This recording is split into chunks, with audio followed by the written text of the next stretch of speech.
창세기 24장 34절에서 49절 말씀입니다. 그가 이르되 나는 아브라함의 종이니이다. 여호와께서 나의 주인에게 크게 복을 주시어 장성하게 하시되 소와 양과 은과 금 종들과 낙타와 나귀를 그에게 주셨고 나의 주인의 아내 사라가 노년에 나의 주인에게 아들을 낳음에 주인이 그의 모든 소유를 그 아들에게 주었나이다. 주인에게 크게 복을 주시다라는 기록은 가나안과 그 주변 땅을 주시겠다는 언약과 그 자손이 변경케 된다는 사실을 증거하고 있는 기절이다.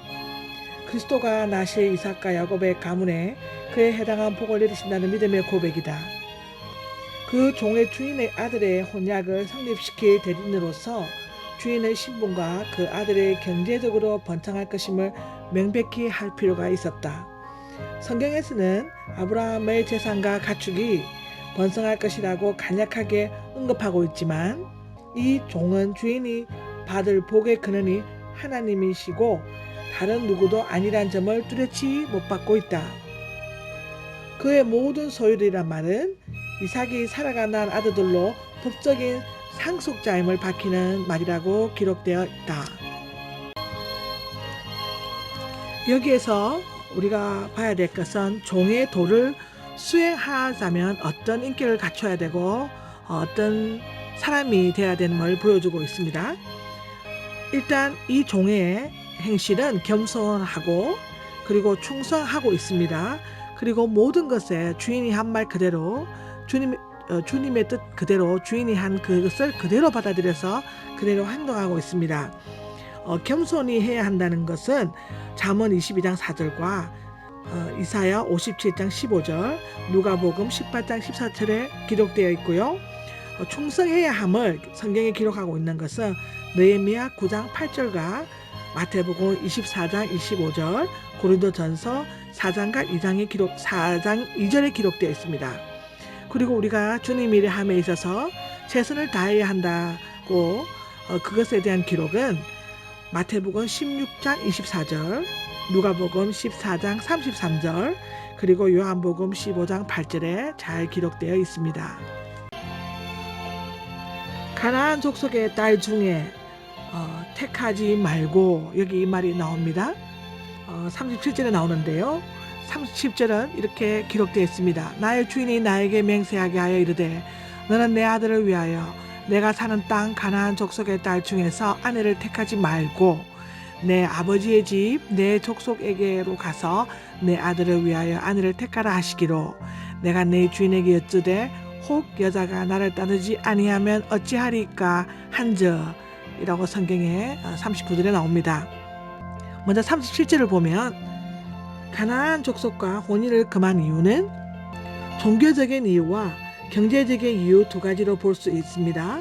종교적으로는 가나안 족속은 바알 신을 이스라엘에게 소개하여 하나님 섬기는 일을 해방하고 거룩해야 할 믿음의 삶을 엄란한 바알 제사로 더럽혀지게 하죠.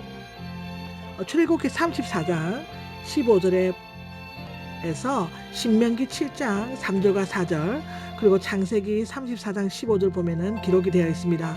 경제적으로는 가나안 여자와 혼인했던 이스라엘 남자가 죽고 나면 그 소유가 가나안 여인의 소유로 돌아가게 되며 이것은 이스라엘의 기업을 가나안 족속에게 넘기는 행위가 되기 때문이었다고 레위기 25장에는 기록하고 있습니다. 38절을 보면 내 아버지 집 내 족속에게로 보면요. 내 고향 내 족속에게로라는 다른 표현으로 언급되었는데 그때는 아브라함이 이삭의 아내를 자기 아버지 집에서 맞아들이게 될 것을 분명히 몰랐기 때문이었다고 기록되어 있습니다. 여기 34절과 39절에 기록되어 있는 것들은요. 엘리에셀의 책임 완수라고 보면 됩니다.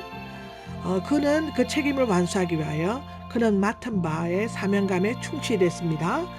그리고 그는 이름도 없고 빚도 없이 충성하였습니다. 자기를 내세우지 않았다는 것이죠. 신자는 불평을 없이 모든 하나님 일에 충성을 다해야 한다고 기록합니다. 이런 모든 것들이 다 성경에 기록되어 있습니다.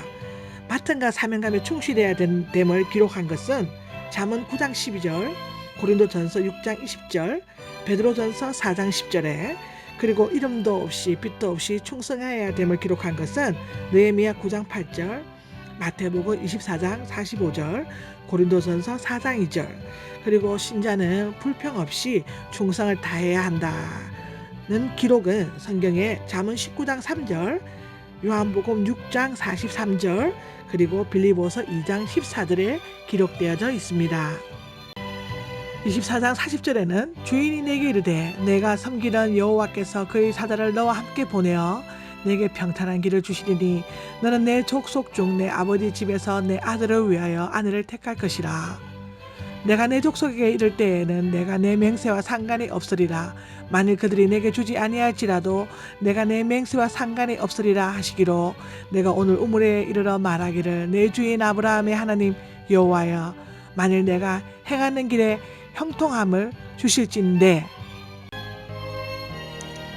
40절에 보면요, 종의 입을 통해서 하나님이 아브라함의 언약하신 일이 어김없이 이루어질 것이라는 아브라함의 견고한 믿음의 고백이 라반에게 전달되고 있음을 보여주고 있습니다. 41절에는 이 모든 일을 예비하시고 이루시는 분은 하나님이시지 사람이 아니므로 혼인이 실패하더라도 주인의 대리인으로 파견된 종에게는 아무 상관이 없다는 명백한 분별력입니다. 하나님이 처녀를 예비하셨고 이삭의 아내로 정하셨으면 그 자손을 번성하게 하시겠다고 약속하셨습니다. 그러므로 이 혼인에 대한 모든 것은 하나님이 하시는 일이며 양가의 부모까지도 아무 책임이 없다는 뜻이 내포되어 있다고 할 수 있습니다. 그리고 여기서 42절의 우물이란 것은 말씀 또는 진리를 상징한다는 기록에 있습니다. 여기에서 우리가 알아야 할 히브리어는 충성이라는 단어입니다. 히브리어로 에메티, 그리고 그리고로는 피스토스라고 그러죠. 충성, 에메티, 앤 피스토스. 진실과 성실함으로 섬기는 일을 하여 믿을 만한 사람이 됨을 뜻하는 말을 충성이라고 합니다. 그리고 또 한 가지 더, 여기서 영접은 히브리어로 아사프라고 하죠. 아사프.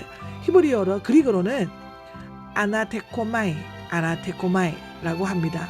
여기서 영접의 뜻은 받아들이다, 환영하다, 승낙하다는 뜻이고요. 주님을 영접한다고 할 때 이 말은 자신의 마음의 문을 열고 예수 그리스도를 구주로 믿고 받아들인다는 것을 의미합니다. 43절은 내가 이 우물 곁에 서 있다가 젊은 여자가 물을 기르러 오거든 내가 그에게 청하기를 너는 물동이의 물을 내게 조금 마시게 하라 하여 그의 대답이 당신은 마시라 내가 또 당신의 낙타를 위하여도 기르리라 하면 그 여자는 여호와께서 내 주인의 아들을 위하여 정하여 주신 자가 되리라 하며 내가 마음속으로 말하기를 마치기도 전에 리브가가 물동이를 어깨에 메고 나와서 우물로 내려와 걷기도 내가 그에게 이르기를 청하건대 내게 마시게 하라 한즉. 여자는 마음 또는 교회를, 항아리는 믿음을, 물은 진리를 각각 상징한다고 하죠. 여기에 우물의 생수를 항아리에 기른 여자에게 물을 청하는 것은 말씀의 진리에 의지한 교회에서 믿음의 진리를 구하는 것을 의미합니다. 46절 그가 급히 물동이를 어깨에서 내리며 이르되 마시라 내가 당신의 낙타에게도 마시게 하리라 하기로 내가 마시매 그가 또 낙타에게도 마시게 한지라 내가 그에게 묻기를 내가 네 딸이냐 한즉 이르되 밀가가 나홀에게서 나 부두엘의 딸이라 하기로 내가 코고리를 코에 개고 손목고리를 그 손에 끼우고. 네 주인 아브라함의 하나님 여호와께서 나를 바른 길로 인도하사 나의 주인의 동생의 딸을 그의 아들을 위하여 택하게 하셨으므로 내가 머리를 숙여 그에게 경배하고 찬송하였나이다. 이에 당신들이 인자함과 지실함으로 내 주인을 대접하려거든 내게 알게 해주시고 그렇지 아니할지라도 내게 알게 해주셔서 내가 우로든지 하로든지 행하게 하소서. 내 동생 이 말은 앞에서 마찬가지로 친족이라는 뜻으로 쓰여 있고요. 49절에 좌우간 행하게 하소서 이 말 뜻은 하나님의 모든 언어와 아브라함이 전하고자 하는 뜻은 그의 종을 통해 라반에게 전부 전하였으므로 이제 리브가의 집안에서 결단을 내려야 될 때가 되었다는 것이죠. 하나님의 역사하시는 손길을 그 종이 확신하였듯이 그들에게도 생생하게 실감되어야 했습니다. 하나님의 섭리는 인자와 진리와 같은 명백한 징표로 표현되어야 했죠. 사람은 하나님의 가르침을 받아들이지 않으면 하나님에 대해서는 물론 자기 자신에 대해서도 진실할 수가 없습니다. 이에 종은 그의 주인의 하나님의 언약이 실현될 것을 확신하면서도 담담하게 리브가의 가문의 결단을 요구하고 있는 것입니다. 네, 여기에서 결론은 이렇습니다. 하나님의 뜻에 따른 결혼을 하기 위한 이 모든 것들이 절차를 밟는 것이죠. 여기에서 보면 외모가 우선시되지 않았고요. 외모에 대해서는 아무런 어떤 기록이 없습니다. 그리고 이것을 함에 있어서 기도로 준비했고요. 그리고 하나님의 인도하심을 받았다는 것이 무엇보다도 중요하죠. 우리가 하는 일이 아니라 모든 것이 하나님의 뜻에서 하나님의 시간에 하나님의 순서대로 하나님의 법칙대로 이루어진다는 것을 우리가 깨달아야 합니다. 이 모든 것들도 성경에 다 기록되어 있습니다. 외모를 우선하지 않았다는 기록은요. 신명기 1장 17절 그리고 마태복음 22장 16절 그리고 기도로 준비했다는 것은 데살로니가 후서 3장 1절에 나와 있고요. 하나님의 인도하심을 받았습니다. 이 말은 잠언 18장 22절 디모데전서 3장 12절 그리고 히브리서 13장 4절에 기록되어 있습니다. 아멘.